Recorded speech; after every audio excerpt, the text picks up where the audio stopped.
What's going on, guys? We are live. Are we live? Are we live?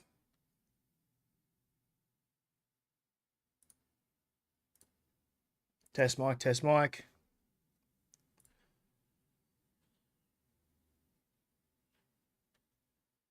Test mic, test mic.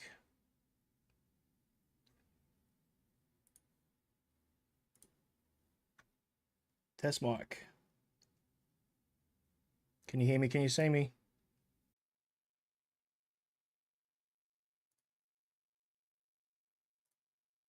Test mic, test mic. Welcome. Can you hear me? Can you see me? Chuck a like in the comment if you can. That would be awesome. All right, welcome to the CoPrint update. Just wait a few minutes, make sure everything's connected. Make sure we're on the live.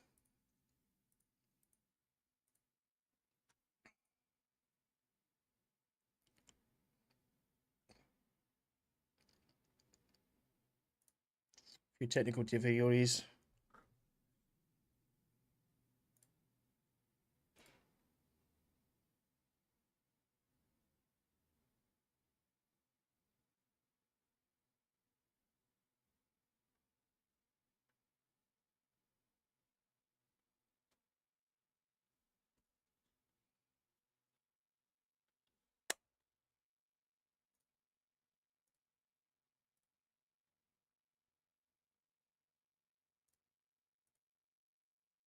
Test, test.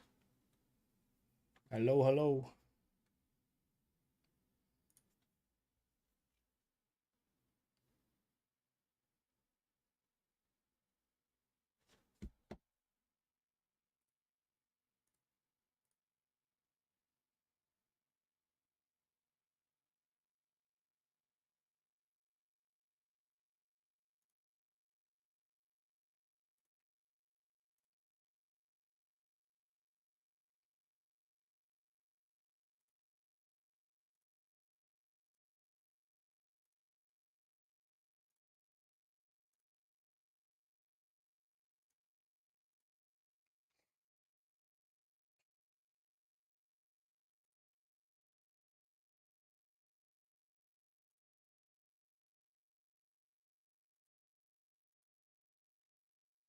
Hello, we can hear you. Can you hear me? Give me a thumbs up if you can hear me.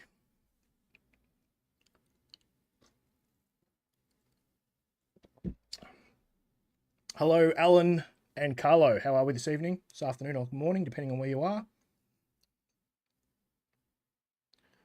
Welcome. Alrighty.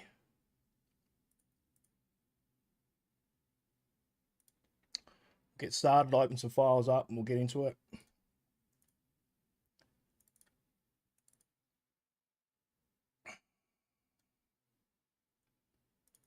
And we'll go through some questions. And we'll see how we go.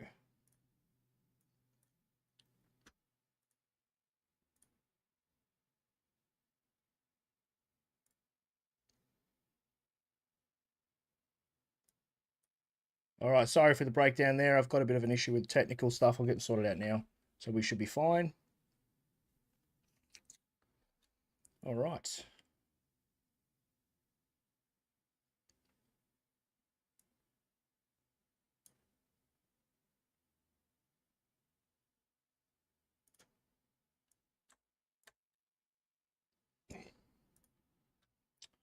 All right. Welcome to the CoPrint V2 Chroma update. So basically, I've been fortunate enough. I was given the opportunity to go through some insight into the CoPrint. A lot of you know that with the CoPrint, there's been some delays. They've scheduled a V2 update. They've recently released a update from the CEO and directors, partners from CoPrint V2. And as such, due to community, I suppose, questioning and a bit of backlash from the community, as opposed to the lack of discrepancy to what is happening with CoPrint and the future of CoPrint and when it'll be launching. And myself included have attempted to contact and try and clear the air and get things organised to help the backers feel more comfortable that they're actually getting a product from their Kickstarter and Indiegogo backing. So to start off with, obviously, you know, I'm going to go through some information, the Wiki CoPrint files that you see on screen that we're going to go through shortly for those that haven't been updated on that sort of side of things, and some new updates that have just come to the Wiki update as of the last 48 hours, that the directors of sales and the directors of marketing and the design team have attributed and updated their information for the public to view. I'll basically attach all these links to the Wiki updates as well as the GitHub software release for their beta, as well as their obviously official CoPrint websites and channels.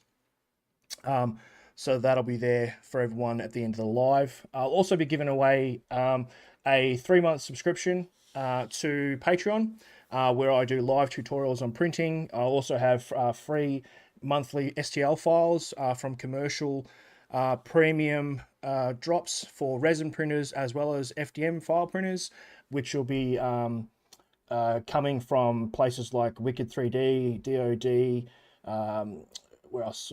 Nico's Industries, and STL Flicks as well. I have multiple commercial licenses for that.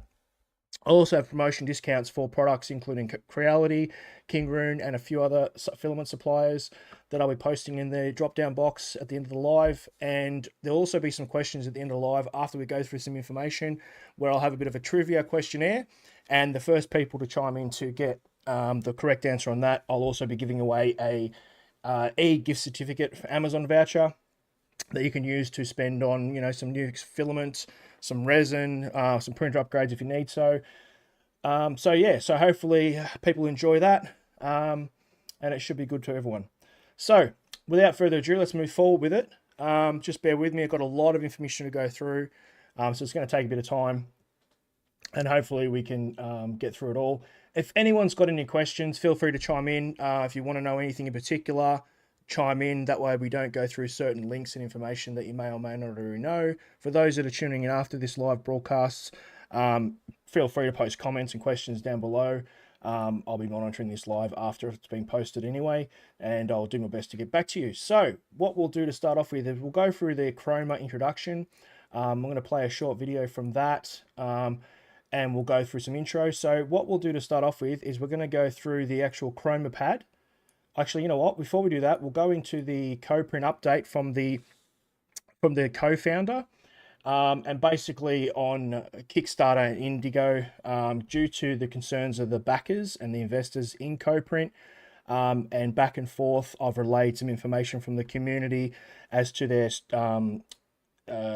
quarrels and issues they're having that they would like to be addressed for their investment in the product and the launch of the product and so forth. So we'll go through that. As you may or may not know, the co-founders of CoPrint released a statement on Kickstarter to basically address the lack of information or thereof that they may have missed updating the backers. It does happen from time to time.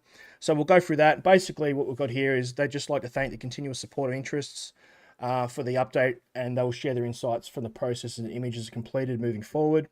They're going to present an updating unboxing of the Chroma pad, which we're going to go through very soon, which I have the video content for. Also have some insight images and data that I've requested from CoPrint, which I've got exclusive information on as far as the hot end temperatures, the flow rates, what type of nozzle hot ends we're going to be utilizing in the system, when the dates will be shipping as for mass production, when they're actually starting production of the full scale sets, which is very soon. Actually, they've already started pre-sale production of certain molds, which is great. I've got information on that as well. So basically what they're saying in this release is, in a nutshell, they've basically processed all the updates that they wanted to do. they were probably overwhelmed in the situation where they, I suppose, didn't expect or didn't realize the amount of information they probably needed to give to their backers and investors on this product. And didn't release the information to keep their backers and investors up to date. And that caused a bit of disconcern within the community of the 3D printing industry as well as their backers. So hopefully with this video today, that'll address that. They've also said that they're thrilled to announce the shipping products will start at the end of August. I do have confirmation of that. Basically, what's happening from the date of this video is in about 10 to 12 days, the design team, part of the design team, executives and founders will be traveling to China, where all the mass production is done these days. And they will be addressing and overseeing the final stages of the process production of all the units, including the Chroma pads for mass production, the ECMs, the KCMs, and the extruders. They've finalized all the casings, they've finalized all the processes. And to be perfectly honest, because I think we're so used to mass-produced products coming from the Asian market, an independent team, especially based out of Turkey and Europe, I think they're more of, I suppose, a designer concept, as they wanted to make sure that their product was not like other products in the industry where they get released and there's further issues and problems with not only firmware but also components failing at the same time. I think a lot of people also tend to forget that in these Kickstarter projects, especially with big products like this that are really revolutionary and going to change the industry for a better, is we seem to forget that there are delays, and they're unfortunate, and sometimes they do occur. We do tend to jump to conclusions that we're all going to be ripped off, and I do understand that, including myself. Sometimes I fall into that trap. But I have to conclude that from what I've been told and the communications I've had with CoPrint, the founders, shout out to Fatih and Furkan, if I've said that correctly, the marketing, sales executive and director, and the sales manager, who have been forthcoming in providing me with the information that I've requested from the community that they've been concerned about, which I'm very grateful for. They've provided me in detail, in depth, with some information that hasn't been expressed publicly, which I will be divulging in very soon, with relative questions as to the specifications of the actual products, including flow rates, hot end temperatures, why the casings change, the delay processes, the speed, hot end speed, high flow rates, the speed printing, the continuous printing speeds, the updates on the software, and I'll also be including other information as well, which will be included as far as what type of nozzle is included, the hot end, the changes to the Fatus hot end and what's to expect from that. The slicers, the exclusivity of the slicers apparently previously was just to be able to use the Prusa slicer. I've now been informed that they are working on a profile system settings for Orca slicer, which I think is really, really great. Obviously with Orca slicer, the G coding and profile settings are quite interchangeable with things like Ultimaker Cura. So those of you who are wondering, although Ultimaker Cura doesn't have a multicolor system format as such, apart from plugins, I suppose you could translate it across somehow, but generally speaking, it will be on Orca Slicer and obviously primarily the Prusa Slicer as well. So that's good to hear. So what we're looking at now is we're looking at shipping at the end of August. They're going to closely monitor production to make sure it's up to their standards. They have, in fact, probably been delayed by, I think they were overwhelmed by the process and the information that was provided. They thought they were doing the right thing by going to a lot of conventions and expos and getting out there and doing the right thing. But unfortunately, with the small team that they have in I suppose, comparison to other 3D printing companies, they're quite small in comparison to other companies, like Creality, Alagoo, even smaller companies like Big Tree, Two Tree, and all these other ones as well, Kingroon. They're relatively smaller company. They did recently move to a new headquarters in Turkey, in Istanbul, so that sort of slowed the progress down. They did apparently need to move to the new headquarters as well because they needed the space. And I think, just in conclusion, going from obviously the professional side of things, going through profiles like linkedin.com, you can see that in the last 4 months, they've really tried to expand their operational team by hiring a lot of experts in sales, marketing, R&D, development, and research. So I think from that, you can generally see that they were overwhelmed. They realized the team that they had wasn't big enough to, so I suppose, conclude the project to get it to the point of manufacturing and production. So they had to expand their team. And I think through all of that, it delayed the process. So it's good to see that's been rectified. I'm happy to say that the products will be released by the end of October, if not sooner. Like I said before, in 10 to 11, 12 days, they will be going to China to oversee the first stage of full mass production, which is awesome. I can't wait. So what we'll do now, as you can see there on the screen, you've got the injection molds there. We'll go through all this. I had to do this because for those who aren't in the live right now, not everyone knows everything that we know as far as the CoPrint launch group does. So, we need to go through that. They've also updated the casings and the design of the KCM kits and the ECM kits, as well as the Chroma pad software and also the Chroma hot end as well, the magnetic removable fast change casing. I think it's an awesome idea. They've also lightened it up. There's been some concern about the bed leveling as far as using a sensor rather than the CR Touch, BL Touch probe sensing. They've gone away from that and they're using a different type of sensor. I'm pretty sure it's a Voron type sensor. They've tested it multiple times, so we'll get into that as well. They've got the introduction of Type-C sockets for the KCM, which is awesome for fast transfer speeds. You can see there the videos there we've got of the layout of the initial profiles of all the casings that they've got for the ECMs, KCMs. There's no need to worry about the versatility of your extruder mounting onto your existing printer, which I think is awesome. They have basically a universal backing plate system that will come with the kit, as well as excess files that you can download and print that would beneficially be printed via ABS or PETG or ASA or whatever you want to, preferably want to print in a higher capacity type of filament that's more durable. But majority of the casings are provided for your general printers that are listed as compatible. The universal Chroma hot end casing will be adaptable to your printer from their universal adapter. So that's a great thing as well. It's good to see some physical pictures there of the units themselves and the PCB boards as well for the KCMs and so on. So that's really awesome. So I think what we'll do now is we'll jump into some videos. We're going to go through the hot end and I'll answer some questions about that. If anyone's got any questions they want answered, feel free to jump in on that and we can go through and see from there. So basically what we'll do now is we're going to jump into the video.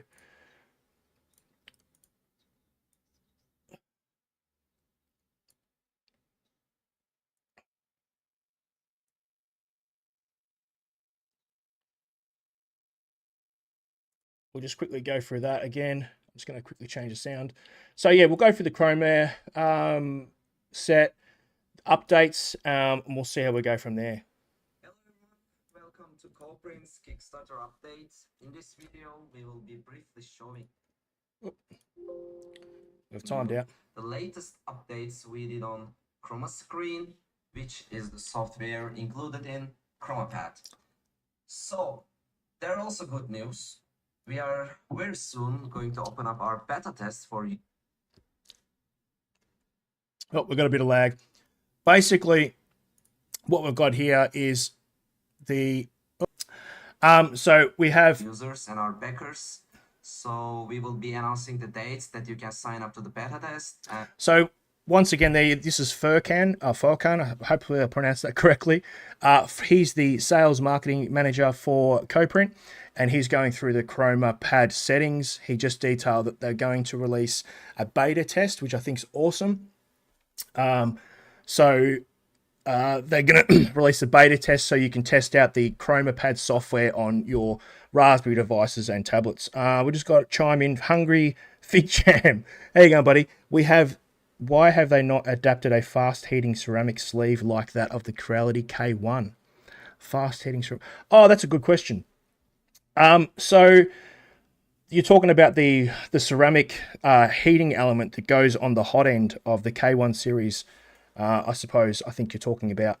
That's a good question. So basically, with the Fadus hot ends, which we can go into in a minute, the Fadus hot ends are a specific type of hot end that don't always include a ceramic heating element. Their actual heating element is actually part of the actual core hot end itself.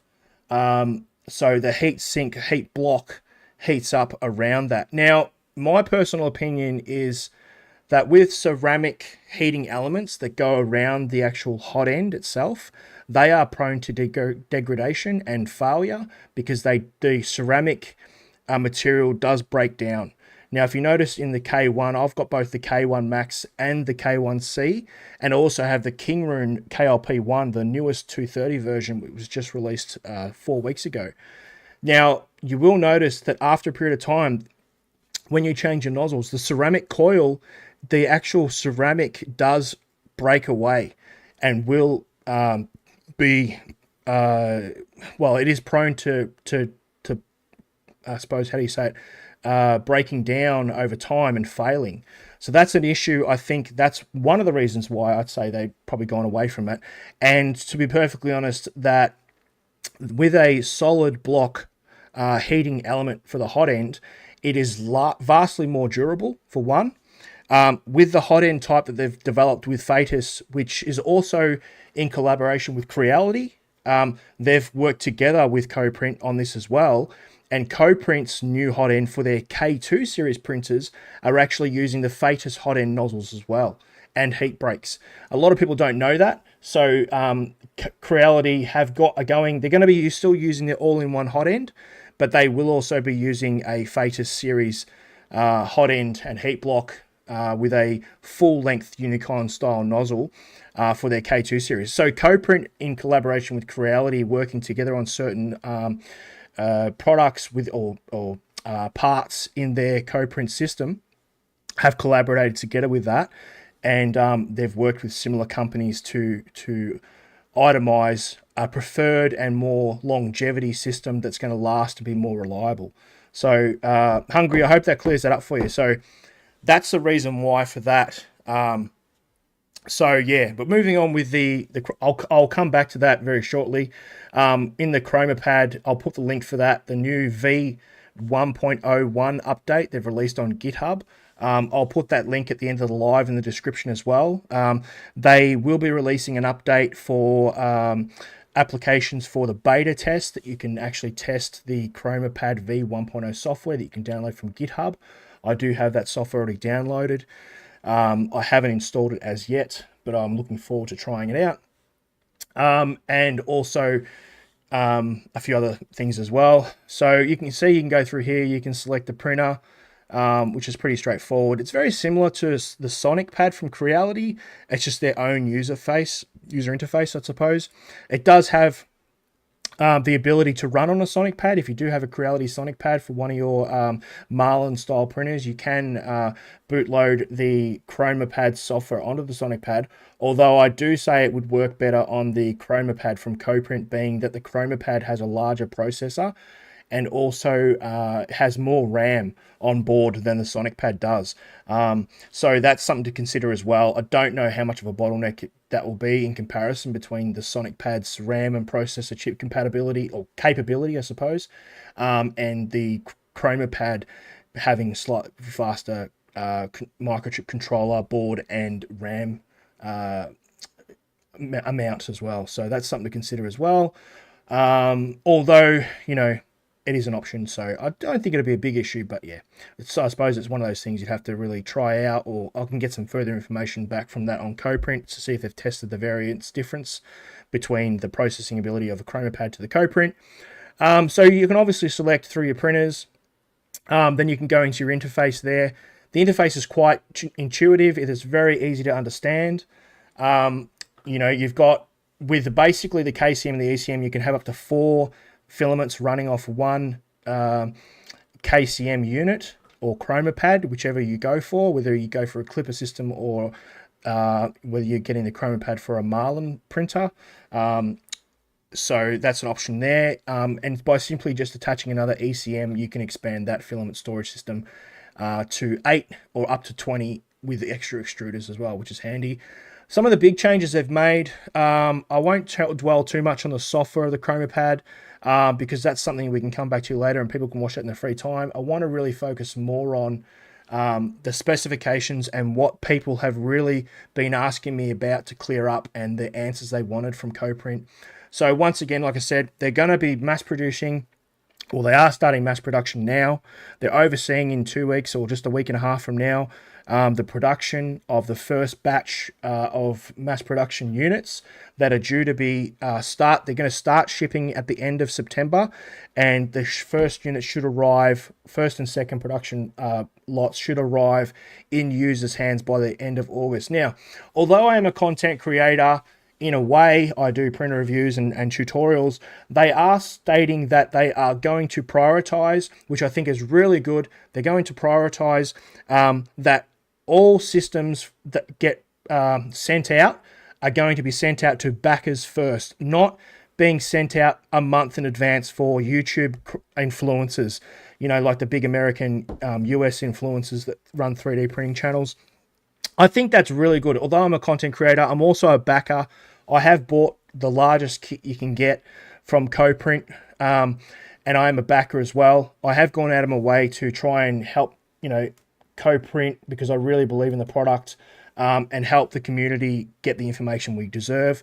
So I think they've come through on that. And like I said, I think it's really good that they're not going to be sending pre-release orders out to influencers, because I think after the time that we've waited as a community and backers, we deserve to have those kits in our hands before those big influencers have them just because they've got a name on social media. So I think that's really important. That just goes to show that CoPrint are putting their backers first, and they really do admire and appreciate and respect people having the patience to understand what they're doing, and hats off to Creality for that. I give them a bit of a round of applause for that one.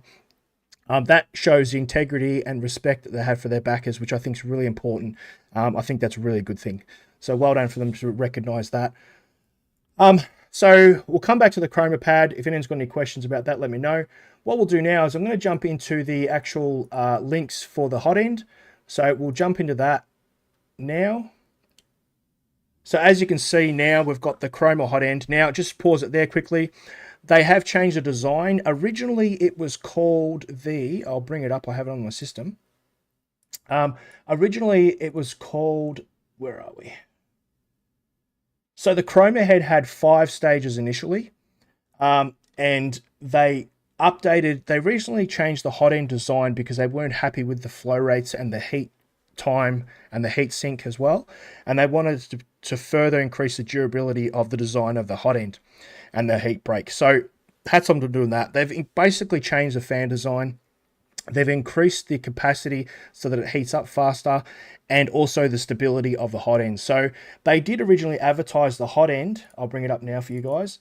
They did originally advertise the hot end to be a 350 degrees Celsius hot end capability. That has now been reduced to a moderately, humbly, 300 degrees Celsius, although I'm pretty sure it does have the capability of going a little bit higher than that, around 320. The heatsink itself in blue has been slightly modified to a wavy element style to increase heat dissipation, which is really good, which means not only does it heat up faster, but also cools down faster as well. The heat block itself has been increased in volume and size, and the nozzle is an all-in-one nozzle as well. So that's really beneficial. Obviously, this one here that I'm showing you is also showcasing the CR Touch probe, which is no longer part of the system, which is now going to be the newer system.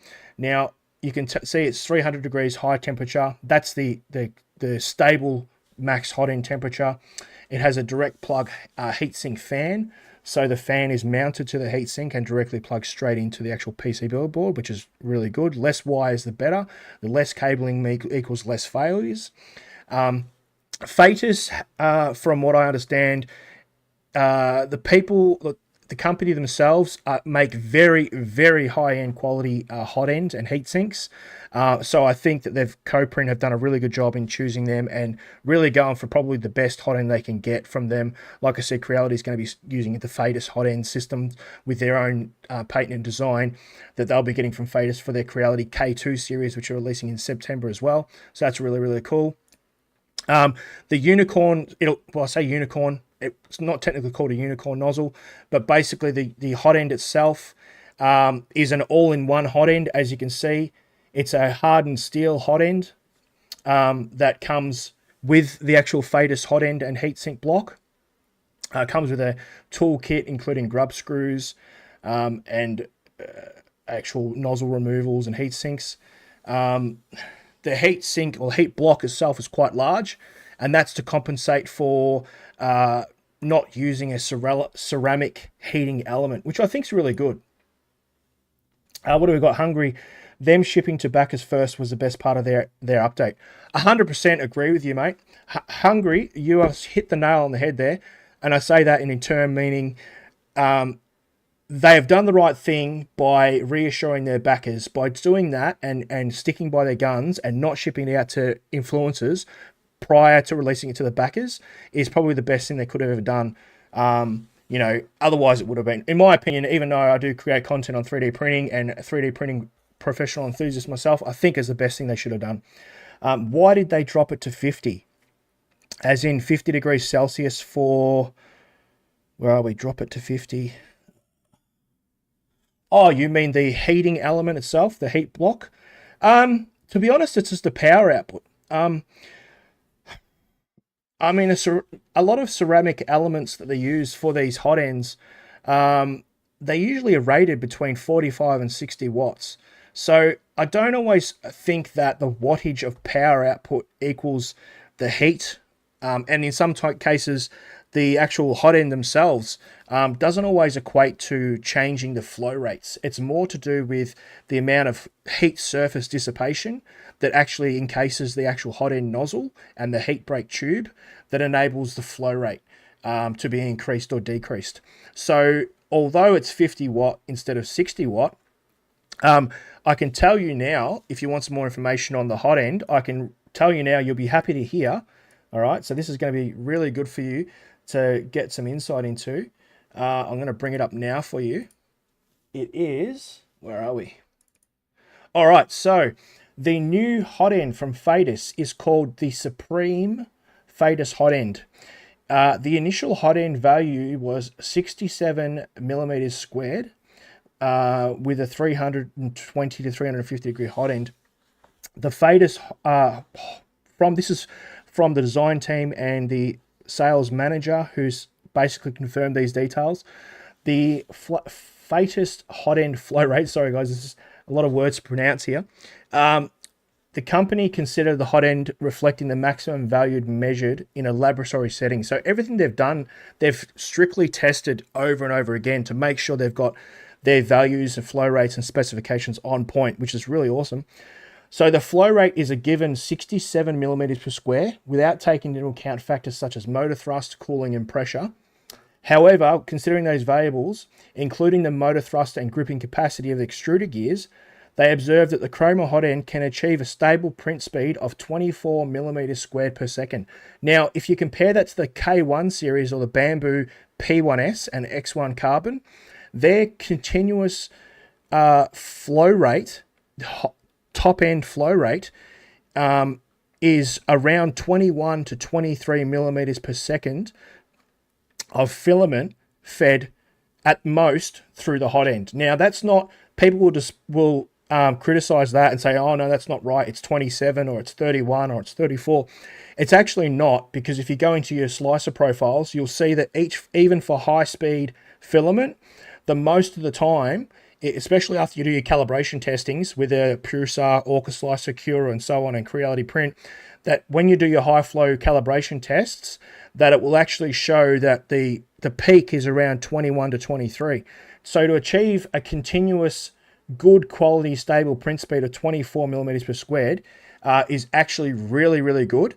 And it has a stable heat up and cool down temperature of 300 degrees.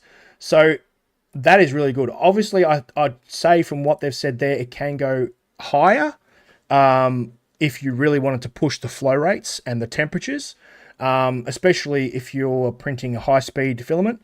But that's based on their testing to ensure premium quality printing with a really good flow rate and speed without under extrusion. So to have those type of specs at 24 millimeters squared per second as a stable flow rate, I think is exceptional. So well done to CoPrint for that.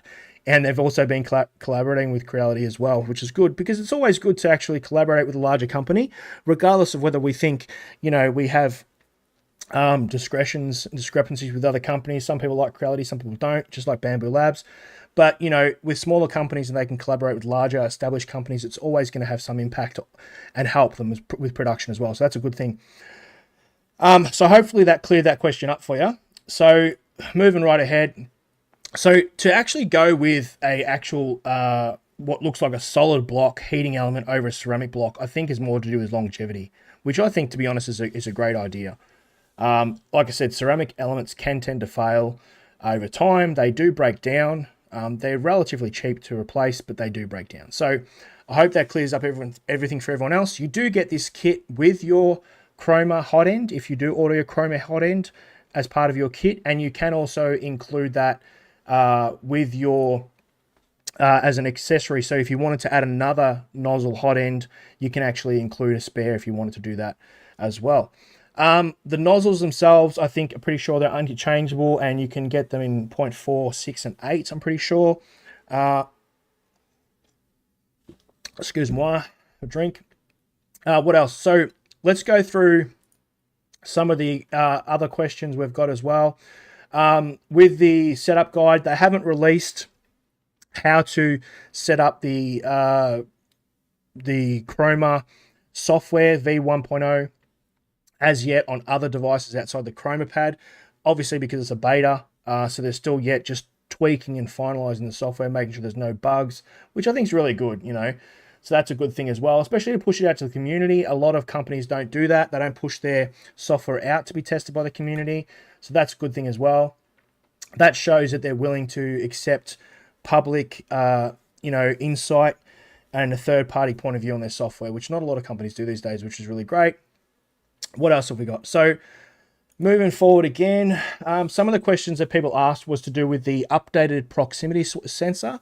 So obviously CoPrint, when they initially advertised their hot end series, they had I think it was a BL Touch or CR Touch system, and they moved away from that to a proximity sensor. And a lot of people were like, oh no, that's a bad thing. We don't like proximity sensors. They tend to fail. What about heat drift and heat soak and these sorts of things, making their bed leveling, not accurate? Or what about, these sorts of things,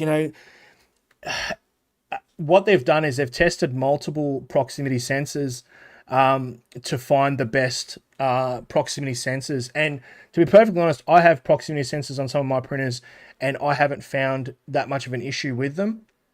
I do find that if you don't heat your beds up, it can be an issue, as the warmth and heat can throw the leveling issues off the bed. But that said, when you level your bed, you probably should heat your printer up prior to it anyway, even if you're using a pressure sensor in the bed or a CR Touch, BL Touch style probe, you should still heat them up anyway. So I'm pretty sure from the diagrams I have, they're going to be utilizing a Voron. Where is it? Not Voron, stupid me. They're going to be using, here we go here. They're going to be using the Omron style sensor. From what I can see, the Omron is probably a more premium brand. You can see it's allocated at the bottom right-hand corner of the right opposite the actual extruder. So it's more in line with the Y and X central axis of the actual extruder instead of being forward mounted, which probably equates to a little bit more accuracy, not by much, but maybe at, 0.10th or 15th of a millimeter, which does make a little bit of a difference. They've also updated the extruder mechanism on the actual Chroma hot end. So they've increased that as well. They've changed the actual pancake style extruder motor out, and they've increased the capacity of the motor, and a better quality pancake style motor has been fitted to the Chroma hot end, which again is another introduction and improvement. Thus has obviously, with all these improvements and changes, has equated to the delay, but it's just been unfortunate that it hasn't been passed on to the community. So, that's something that is being addressed. So what have we got here? Hello, Chris. We are continuing your work to integrate Chroma screen into cloud. Soon you will be able to use it. Really. Oh, how are you, Furkan? Good to see you joined us. Thanks, mate. I appreciate you chiming in there. How well can I print TPU? Yeah, so getting back to Furkan, yeah, that sounds really, really good. Intercure. Oh, yeah, Intercura. Yep.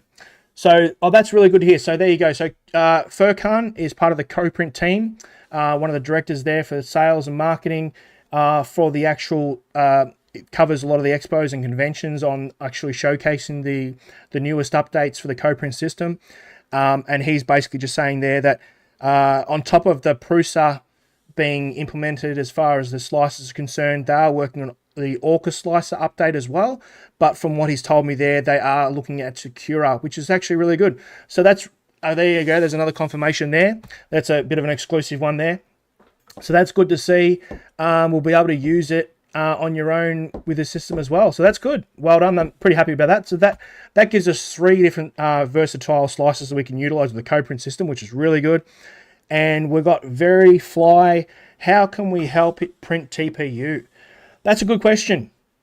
That is one thing I haven't really addressed, although I would say that similarly to Core XY printers that use a PDFE style tube feeding extrusion system, I would dare say that we could potentially feed the TPU directly from the extruder into the single point.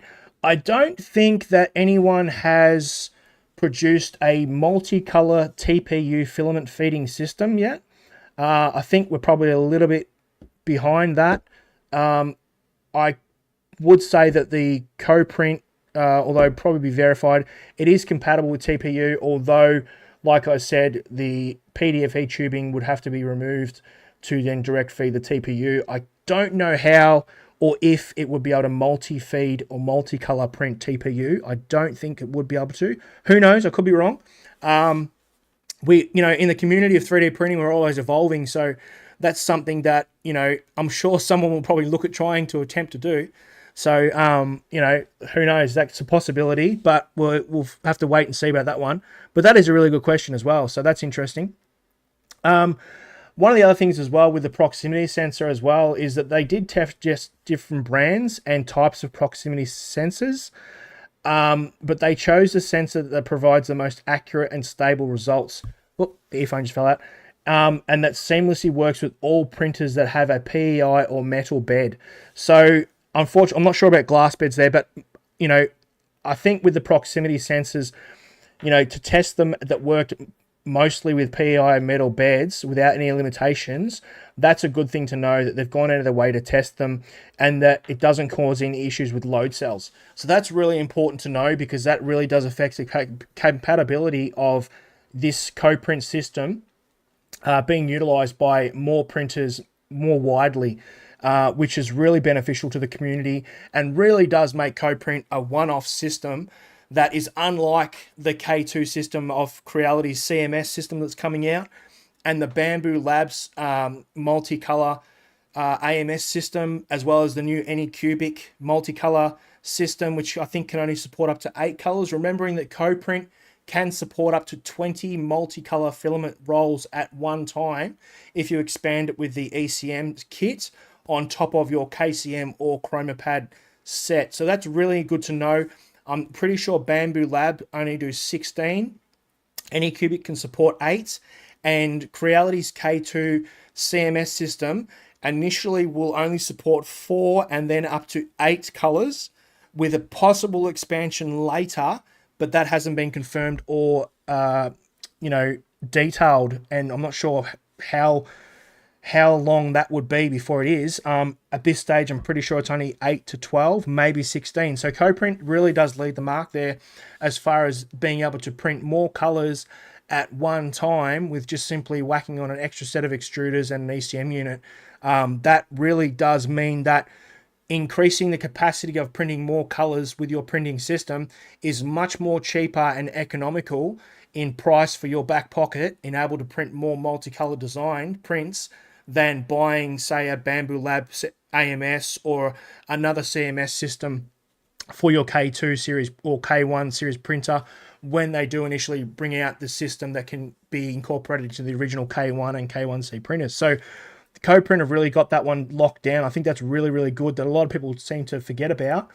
What do we got here? So this is a mod you can use on the AMS with the X1 carbon. By removing the springs, it allows for the TPU to pinch. Okay, AMS that is. The only issue is you won't be able to use the harder material unless you reinsert the springs. Yeah, that's definitely a point there. Good point there, Verifly. Yeah, I'm generally think that that'll be... I know that with my K1 series, both my K1 Max and my K1C, I can print TPU by just removing the PDF tube and mounting a over. I printed a from Printables. I think it's from Printables and Thingiverse. You can download the STL files to print a rack that mounts a filament spool above the extruder to direct feed the filament or TPU direct into the extruder. I don't see why that wouldn't be possible with the CoPrint system. So obviously the difference with the CoPrint system is it does have a regulating spring tensioner on it, excuse me, which is actually better than the K series on the K1 and the K1 Max and C series because they have a a spring that is non-adjustable. So the problem with the K series Creality printers is that you can't adjust the spring tension on the extrusion because they don't have an adjusted spring, whereas at least with the extruders from CoPrint they do. So that's a good one as well. Printing with TPU is possible. We will be sharing videos soon. Awesome. So there you go, guys. Furkan from CoPrint has just chimed in. So that's really good to hear. TPU will be printable. They'll be releasing a video on that soon. I thought it would be. I didn't see why it wouldn't be by what I can see and the way the extrusion and the hot end works. From what I could tell, I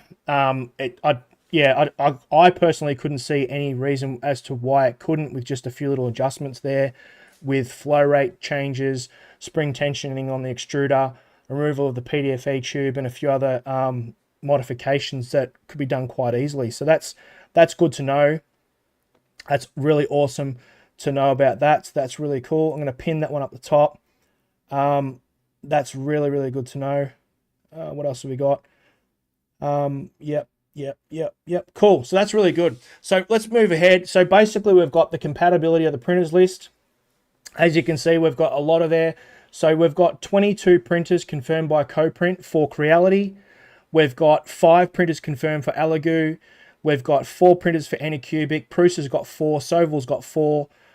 Artillery's 4. Tronics XY's 3. And Minga's got 3, and so on and so on. There's a huge list there. Quiddy and so on. Obviously, we've got some new printers that have got an enclosed extrusion system that don't have them. Compatibility, Bamboo Labs, Snapmaker, Anchormate, a few other ones. But that's just for that. That was just a list for the Chroma set. The KCM set has another lot. You can see there the K1C, the K1 Max, the Ender 3 V3 KE. I would say, and I'd say the Ender 3 V3 SE. Not sure on that, but it does say software compatibility testing waiting. So that's interesting to see. I am also affiliated with Creality and Kingroon and FL Sun. So amongst another couple of other printing manufacturers. So if CoPrint does need some testing outside of that for machines they don't have, when I get my unit, I'm happy to do that and collaborate with them on that. So that's no problem at all. Elegoo, including the new Giga, the Neptune Max, Sovol. Obviously, everyone's seen the Sovol SV08. If you haven't, here's the image here. I'll bring it up for you there. So we can see the SV08 that CoPrint's collaborated with on Sovol. Apparently that's been tested and ran really well. I'm actually in talks with Sovol right now as to the acquiring an SV08 so that when I get the CoPrint system, I can test it out on the SV08. I will be incorporating on the Creality K1 systems as well. as well as the CR systems, just to see what the universality is. FL Sun's V400, that'll be interesting to see. High-speed filament feeder there. So that's going to be really cool to see as well. So that's really, really interesting to see. What else have we got? We've got plenty more to go through. So with the other questions we've got, let's close this down. What else have we got? Will heat soak affect the proximity? No, it won't. We've covered that. Max speed acceleration. So you're pleased to know, everyone, that the max print speed is 600 millimeters a second, which is good to know. And the acceleration is 20,000 millimeters per square, which is, I suppose, by today's standards in 2024, that's now become the premium standard, along with all your Sovol, Artillery, FL Sun, Elegoo, Anycubic, Creality printers. They're mostly all rocking between 10 to 20,000, with usually around the max print range of around 450 to 600. Most of them around 500, so 600 max speed is good, although you probably wouldn't print at that speed. But it's good to see that the acceleration and speeds are potentially there. The heat break on the Fadus hot end, is it a modified BMS variant? So one of the things I asked the gentlemen at CoPrint was, they originally had the Fadus hot end pictured and released, which I can bring up on screen now. Where are we? Let's go back. And they had the images of that. We'll go to the Chroma sets, and we've got Prusa settings, CX1 extruder, Chroma hot end maintenance. They haven't uploaded that yet, and a few other things. That's fine. So when we go into that, so we've got the extruder, the Chroma hot end, and Chroma pad. If we go to the hot end, scroll down. So I'm pretty sure it's got a 420 blower fan in it, which is quite substantial for the hot end. So they did have a different hot end initially, and they've changed that to a bigger heat break, a bigger heat block, and a better flow heat dissipation heat sink, which is good. So that's been changed. The aluminium frame, there's the sensor there. So they've got the proximity sensor has replaced the CR Touch, as I said before. What else have we got? And moving forward from that, any difference in the purge? So was there any changes in the purge as well? So a lot of people know that with multicolor printers like Bamboo Labs, they have the poop chute, whereas CoPrint, it will have the purge block. But my understanding is that you can also use that wastage or purge to actually print a correlating print to the print you're already printing, and utilize the waste to also print a secondary print using the waste of that print, which is, I reckon, is really cool, especially if you're printing multicolor multicolor transitional printing. That would be really cool, because you're going to get some random multicolor effects on your secondary waste product that's going to provide you with a secondary print that may look pretty cool. So that's interesting to see. How you going, Bart? Nice to see you there. When a Creality Ender 3 Pro is upgraded to Clipper firmware, will the KCM then work normally? When an Ender 3 Pro is upgraded to Clipper firmware. Okay, so that's an interesting one. Yes, I believe so. What have we got? Yeah, so if you're talking about the ability for an Ender 3 that's not running Marlin, that you've converted to a Clipper, I'm not sure if you're using a Raspberry Pi or a Sonic Pad. If you're using a Raspberry Pi, that's a good question. I'm not sure about that one. I dare say, because if you're using something like a Raspberry Pi and it's an external PCB or board that's running Clipper, that's telling the motherboard of the machine what to do and give it its direction, it would have to have the capability of attaching or running the actual Chroma set KCM into that Raspberry Pi, and I don't think it would have that capability. So in answer to your question there, Bart, I'd say Burkhan might be able to chime in on this one and confirm or deny you're using a Raspberry Pi. Yeah, so I would say that the KCM may not be able to be connected to the Raspberry Pi, because the the thing is with a Raspberry Pi is there's so many different variations of connection points and different types of Raspberry Pi casings that people utilize that unless it was specifically known, I'm not sure you would be able to connect a KCM into that. I'm not sure, without confirming what type of setup you've got exactly on that Raspberry Pi. I dare say you might have to revert back and use a Chroma pad, but it's yes, possible to use KCM. Oh, there you go. So for whatever workaround they have with that, that's something I haven't looked at, is possible to use a KCM. That's good to know. That's a really good point, actually, because there are a lot of people still rocking the Ender 3 Pros, the Ender 3 Neos. A lot of those printers are running Marlin that have already upgraded them to a Raspberry Pi that don't want to pay the excess amount for a Chroma pad, who just want to be able to use the software through the slicer with a KCM. So that's probably a good point that Furkan can probably pin that point of reference on, because I think that's a really good one to hit home to people who have the original style printers like the Ender 3 Pros and Neos and such, that they can use a KCM with a Raspberry Pi. So I think that's something they can integrate as well. So that's awesome. Good to hear. Thanks, Furkan, for confirming that one. So that's really, really good to know. Also, what else have we got? So do we have an approximate production release? Yes, we do. As Furkan mentioned, they are traveling to China to oversee the production of and make any necessary adjustments they need to. And the deliveries will start at the end of August, continuing throughout September. So that's awesome. They are looking at doing the beta, as I said, with the Chroma pad software, which is through GitHub, which is a beta v1.0. So that'll be awesome to see. People can play around and tinker, get familiar with the process and the software. When they release the Orca profiles, that'll be awesome as well. I've got Prusa, but I do use Orca quite a bit, so that'll be awesome to see as well. All right, so what else have we got? So we've got the Chroma screen there, as we see Furkan released through CoPrint. That before, you can see you can go through there. You've got your different types of printers, Cartesian, Core XY, your bed leveling access. In my opinion, it's probably an easier, more intuitive display than a Sonic pad. I'd say it's less cluttered and more direct in its features and functions, and everything seems to be a lot more accessible, which is good to see. I like that you can control individual extrusion points from one extruder at a time, which is good as well.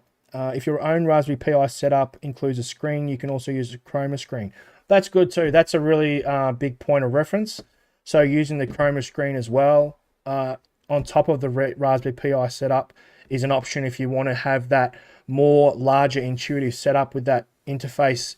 If you really wanted to really lash out and go with a full spectrum interface to use that multi-filament setup, that would give you probably the premium setup to an Ender 3 or one of those systems running an Raspberry Pi. You would have probably one of the most luxurious Ender 3 profiles multicolor systems set up. So that'd be pretty cool. So that's interesting to see. Obviously, you can print everything in PLA and ABS. I think in general, everyone's just happy to know that CoPrint have really jumped on board and recognized that, there are concerns. We do want to support CoPrint, and like myself, we are really pumped and excited for the release of this system, and I think it's really revolutionary. And I think that now that they're addressing this situation, I'm going to be in touch with CoPrint, working more so with them moving forward. I do create content, but I'm not your general influencer per se, like other 3D printing enthusiasts. I'm a mechanical engineer by trade, working from defense as well. I do have my own custom workshop and print farm, and generally work on mechanical workshop prototype designs with my 3D printing. So I'm not the general influencer that most 3D printing influencers are.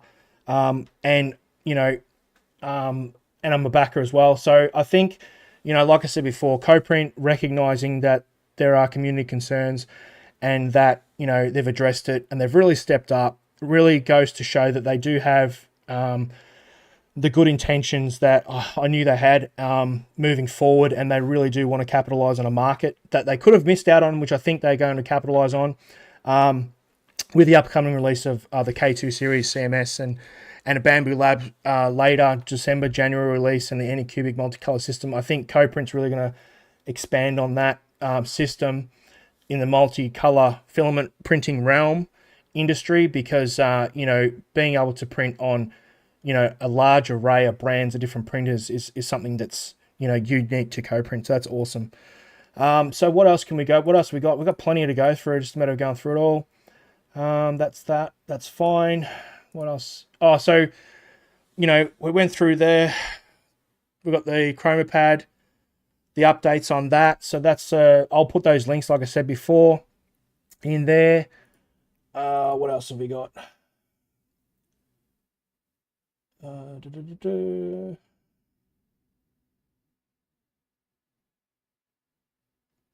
Yep. Cool. Yeah. So like I said, the hot end is a big change. That's a really good change as well. The Faders hot end.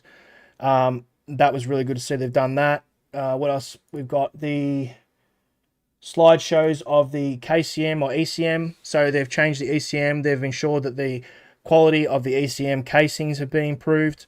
They'll be moving forward with that. Obviously, there's a setup like my thumbnail had that you can utilize with the K1. That's actually something I'm really looking forward to. I've got the K1 Max and the K1C, and I'll be utilizing. I'll probably in the end be wanting to purchase more kits, as I think I'll probably be wanting to run multiple kits similar to this on not only my K1 series printers, but also my CR printers and other printers as well that I've got, bed slingers and so on. Because I just think I'm not going to be able to get enough of it. To be honest, I think I'm wanting to get more and more kits as it moves along, like the Sovol SV08. That's going to be a really awesome system to get a hold of. So that's going to be really, really handy to see. So that's really good as well. So that'll be really cool to really see that one. So that's that. The Chroma head hot end review, the KCM. So if we look at that, let's have a look here. Prusa slicer settings. Don't have that yet. That's fine. And that one there as well. So as you can see there, they've got the version 1.0 beta. Yeah, thanks Furkan for dropping in and putting that information in. That's really helpful as well. Helps everyone out to get the inside knowledge, not just from me, but also have it verified as well by the CoPrint guys there at the team. They have been working hard. I dare say they're just probably a little bit overwhelmed with, having to provide the feedback that they did. Being a smaller team and then having to expand and make changes has really sort of set them back. But it's good to see that they've come back from that and really pushing forward with production and getting things sorted out and addressing everything. So it's really good. So like I said, they are going to be looking at releasing the beta version so people can test that out. The CoPrint screen GitHub page is there. If you don't have this page, I can put that in the link so you can check that out. What else have we got? They will be updating the CoPrint Wiki system so that you can see how to set up a Chroma screen on a third-party clipper setup, just like the Raspberry Pi that Bart mentioned, as well as, say, for instance, if you have a Sonic pad. So that'll be something they'll integrate into that setup process there as well. And also, accessing mainsail interface, you can see is on there, which is really awesome to see. So that's that. So overall, I think it's really going to be a good system. It's good to see them make the changes. You can see there, it's showing you how to integrate mainsail, and I'd say fluid would be very similar to that as well. So that's really good to see. As you can see there, the production line of their pre-samples, which is good. And that's that. So that's really good to see as well. So yeah, moving forward from that, that's awesome to see as well. Obviously, you've got your setup guide, which will be part of viewing online. I'm not sure if they'll release a manual with it, but everything being intuitively online with visualization is a lot more preferable. So that's really interesting to see. What else have we got? I'm not sure if they're going to have a enclosure, or I'm sure someone will probably design one where someone will be able to enclose the filament spools and extrusion systems into an enclosure for certain printers. Dare say that's something that people will probably design later on down the track, which would be good to know. We're just going through now how to integrate your system into the CoPrint system. One thing I will mention, which is actually a good thing to see that they've implemented finally, is the integration of 5G. Now, that might not seem like much, but to a lot of people like myself, even the newer printers from the larger companies like Bamboo and Creality, they're still rocking the 2.4G Wi-Fi network. So it's good to see CoPrint incorporating 5G Wi-Fi connection into their software. So that's really good to see as well. So there's just these little things that have made a big impact, and I think is going to make things a little bit a lot more user-friendly experience. And connectivity is going to be enhanced by that. So I think that's a really good positive thing. And especially when you think of if you're video monitoring and you're streaming through your Chroma pad as well, to have that 5G Wi-Fi connection is really going to increase your streaming capabilities as well from your printer connection. So that's a lot of things like that people don't really think about in the longevity of things is really good to know and have integrated into the system. So that's really good to see. One thing I will say about the CoPrint team, since I have contacted them, although it was a little bit of a delay getting in contact with them and communication, I understand FurCon was quite heavily busy with some conventions and expos, and that as soon as we were able to establish contact, that it's been seamless. So I have to really respectfully thank the CoPrint team for that. They could have quite easily just brushed me off, but knowing that I'm a backer as well as a supporter and have been since they initiated the process well before even Kickstarter was launched, I think they recognise that and that I am genuine in what I'm saying and doing, and I'm just here to help the community and help everyone get a greater understanding and knowledge, and reassure us that we are going to get a product that we were, I suppose, advertised, which we don't always get. And I think that there may be some little bugs and teething problems along the way, but for me personally, I believe that, CoPrint, from what they've done and the changes they've put in place, are definitely going to be in a better position come release time to the general public with their kits than, say, even Creality or Bamboo have been in the past, with their printer releases and firmware, where they've had, parts failures and firmware failures and patches and things like that. I'd sooner wait. And a lot of people don't realize that, for instance, with, say, Prusa, with the 5-head extrusion printer they released, that was nearly 18 months from Kickstarter launch to release date. And that's coming from a multi-million-dollar company from Joseph Prusa. That was delayed nearly 18 months for a $3,000 Australian printer. So, being that we've been sitting here now and we've not even 12 months into waiting for our Kickstarter backed project, we're going to be looking at 12 months by the time we have the product in our hands. Even with delays, I think is acceptable in my mind. And I think it's a testament to the team being probably not even 15% the size of, say, the organization of Prusa, that we're going to be getting these kits in our hands in that time. So when we think about that, you then tend to realize that they've really stepped up to the plate and done the right thing and made sure that we're going to be getting a quality product. That's awesome to see. So that's really good as well. So moving along from there, we're just looking at the interface and how to connect it. Obviously, these things are going to be updated later on as the firmware and the software and the beta testing comes to a conclusion.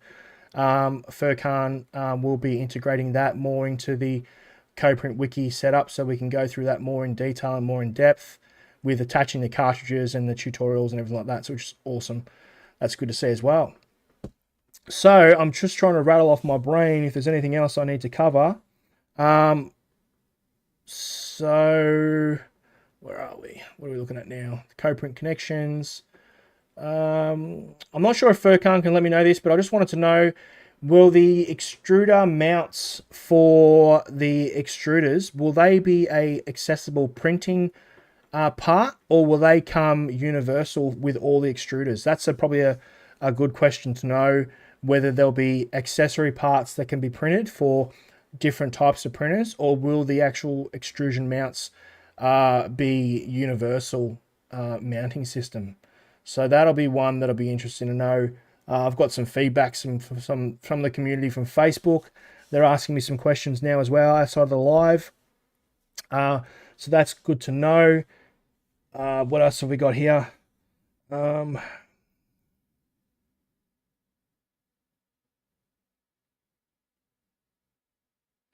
A few people have decided not to join the live stream because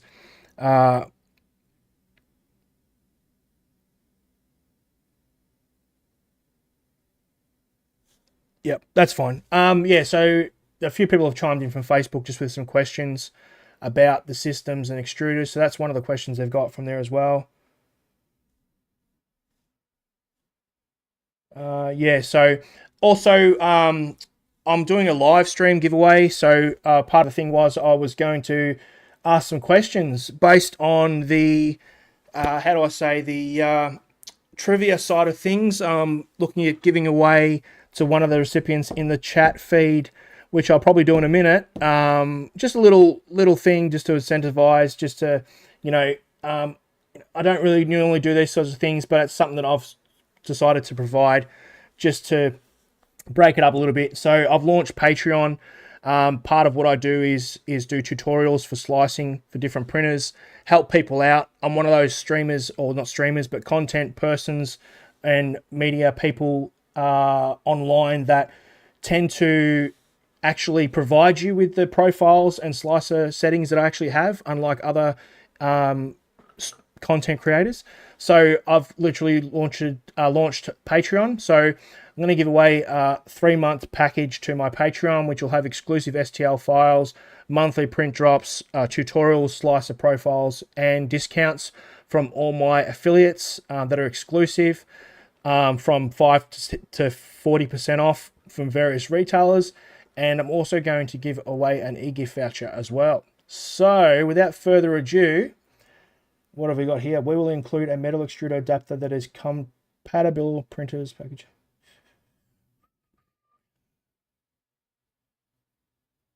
Okay, that's good to hear. So basically, from what I can see, they'll be including a compatible printers package, which will incorporate all the files for any excess components that are required to print for the compatible listed printers.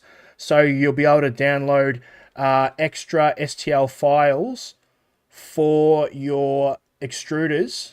Just scroll back up, which is handy to know. So these extruder adapters here and other adapters will be included in your kits or downloadable from their site. I would say that they will have STL files for those for all the included compatible printers. So that's really good to know as well. So that being said, without wasting everyone else's too much time, I'm going to do the first giveaway. I don't normally do giveaways, but I thought I'd just do something just to break it up a little bit. So what I'll do now is, if the person who can tell me outside of Furkan from CoPrint, what is the max flow rate, as I mentioned earlier in the live, what is the max flow rate? This one is for the e-gift voucher, which will be 25 US from Amazon.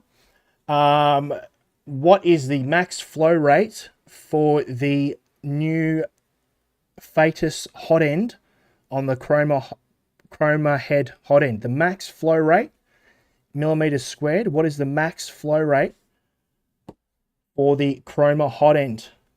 And the first answer I get that's correct will get that e-gift card. So we'll wait and see who that is.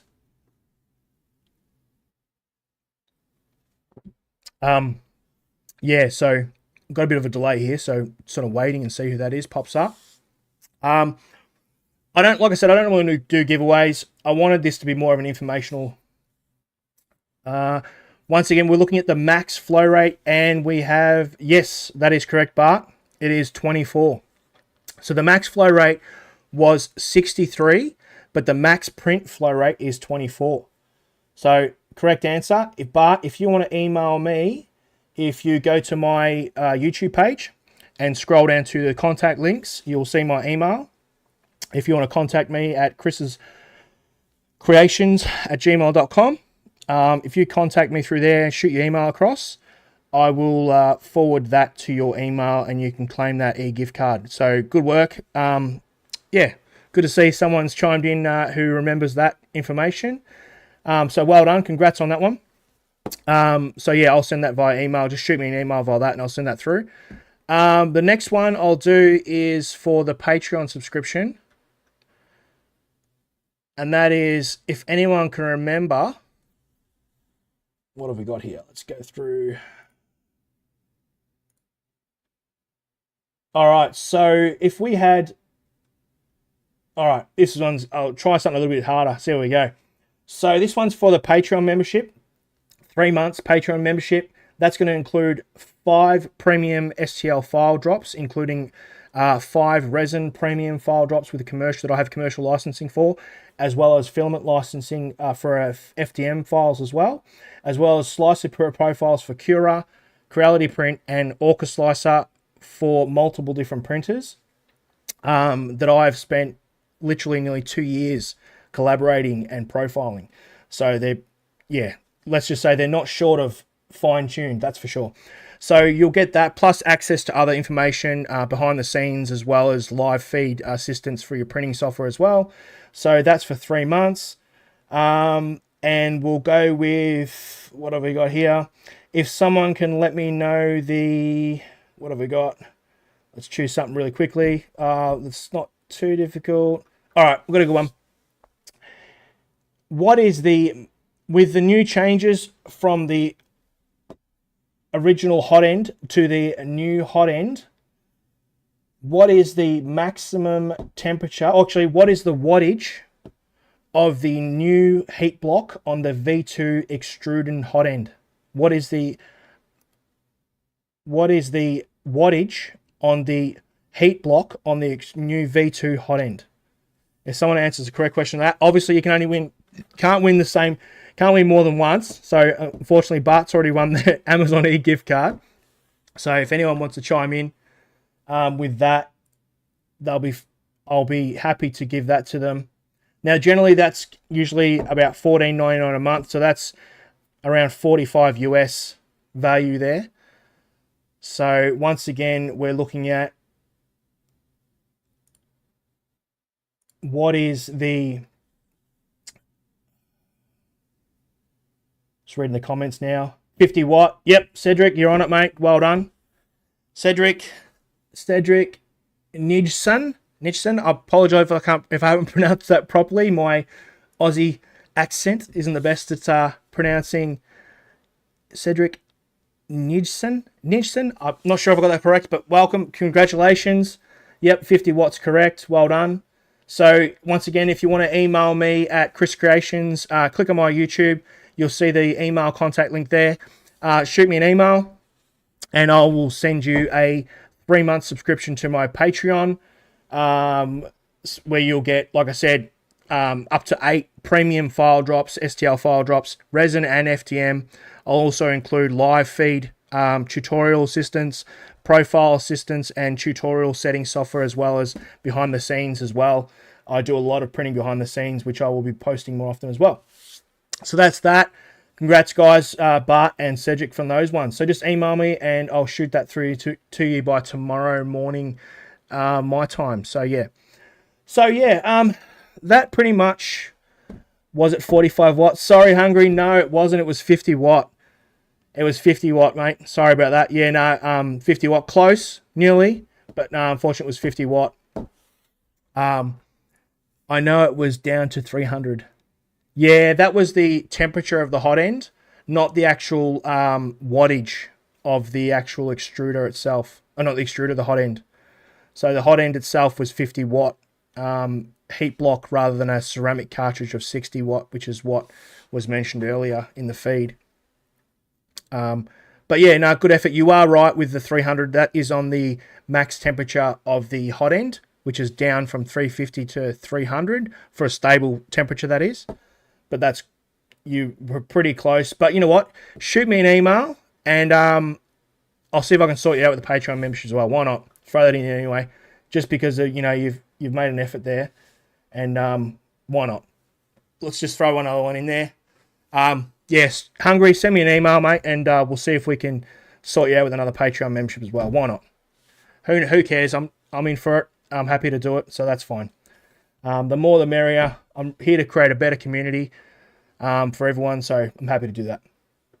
All right, so I think we've covered all the questions. Like I said, CoPrint, they're looking at launching and sending out our products. What have we got? The end of August, the first batch release. Look, I dare say even if they have a hold up with production or processing, I'd say it'd be the end of September, which is still great. We can all really be looking forward to printing our multicolor print systems for our Christmas presents to save ourselves some money. We can be sending our Christmas presents that we printed ourselves, multicolor, which is awesome, which is funny, but it's good. To have that before Christmas is really cool. It's like a little Christmas present we've been waiting for a long time. So that's all good. But yeah, so like I said, I hope I've been able to answer a lot of questions that have been something that we've all really wanted to find out about. Like I said, there have been concerns about the changes to the hot end, the proximity sensors, why they've delayed certain products. It was more to do with the case of they had initially agreed upon using a company to do their molds in production, but due to the fact that they weren't able to get that company to produce the quality that they wanted to actually produce, that CoPrint wanted to actually present to their backers, they had to then find another production source. So that was one of the main contributors. Obviously, the team needed to expand. They were overwhelmed, I think. It's good to see that they've stepped up to the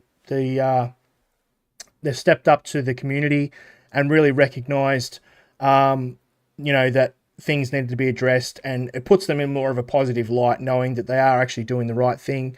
To know that we're going to be getting our kits and that it's going to be flooding the market, and I'm sure it'll be all over YouTube and social media, and everyone will be happy and printing their multicolor prints before Christmas. So that'll be awesome. And just recognizing that we, the backers are the most important, because without us, there would be no Chroma set, or Chroma kit. So that's really important to see. So, awesome. Respectfully to the CoPrint team. Thanks for recognizing that. Thanks for recognizing the backers and the community and the investors. Because without the public, there is no companies. There are no printing organizations, because without consumers and without buyers and backers, there is no 3D printing community. So, and then there's no sales and no products. So it goes both ways. It's good to see that they've jumped on board and recognized that the community needs need to be addressed. So well done for them to that. To everyone that joined the live, I hope I was able to answer a lot of the questions that we had. I tried my best to address majority of the questions that we had. Like I said, I will put all the links down to the CoPrint Wiki that the team at CoPrint will update over the next 6 to 8 weeks as they get closer to the production release. I will be dropping those links in the description overnight, so be sure to come back. I'll also be posting the link to my social page as well, where you can track the progress of track the progress of the CoPrint updates. So I will update those on the actual live feed, which I'll post in here now. So you can keep up to date with all the progress and updates that you may have missed or may not have heard that CoPrint releases through my Facebook page. The link's in the description I've just put up there. Don't forget to keep an eye out and keep up to date with the latest process and links. So I can put the link tree for CoPrint. So if you need to get in contact with any of the CoPrint guys, There's the socials for the CoPrint, for all their social media contacts. If you need to change your pack, if you want to increase your package now that you know everything's been updated and there's lots of new things coming out, feel free to reach out to contact them. They are quite busy. Keep in mind that there can be some delays in them getting back to you, but rest assured that they are on top of everything. They have recognized the concerns that the community has, and they are working with everyone and their process team to ensure that it all gets addressed and done. So yeah, that's all right. I appreciate everyone for joining in.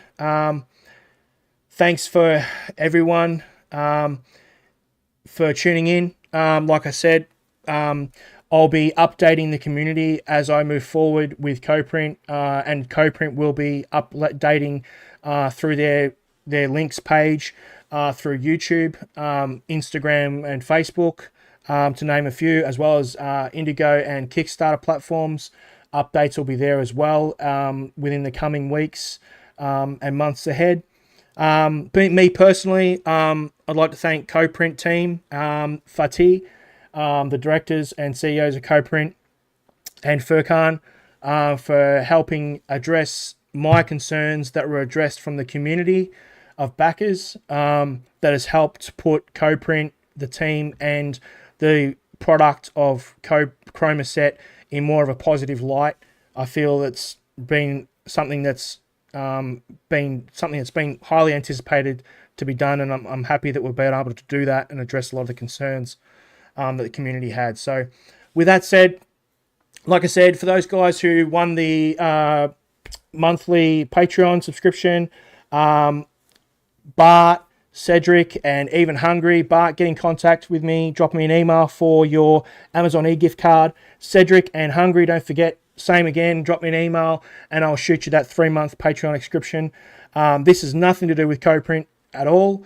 This is not me flogging a CoPrint endorsed giveaway. This is me just basically giving back to the 3D print community on my own, through my own personal expense, to basically show everyone that, there are people out here in the community online that are still got some honesty and integrity, and we are with you, the public, in backing companies with our own hard-earned money as well. We're not all endorsed and sponsored, and we do appreciate, the general public, as well as me being the general public. We do appreciate, the community and companies getting behind us and supporting the community, the public, and the backers. So once again, like I said, happy to give those people those packs and giveaways. And yeah, I look forward to providing you guys with any more updates through Chris's Creations. Feel free to check out my channel. I'll be doing printer reviews generally weekly and fortnightly. I do have some slicer tutorials coming out for Orca Slicer and Prusa Slicer. I will be chatting with the CoPrint team about getting involved in the beta testing. I will post a link for that when the CoPrint team release the accessibility for the beta test for the Chroma software community test platform. So those of you who want to apply for that, when I get that information and CoPrint posts that information, I'll also post that on my Facebook, Instagram, and YouTube feeds. So be sure to check that out and click that link to apply to test out a part of the beta testing program.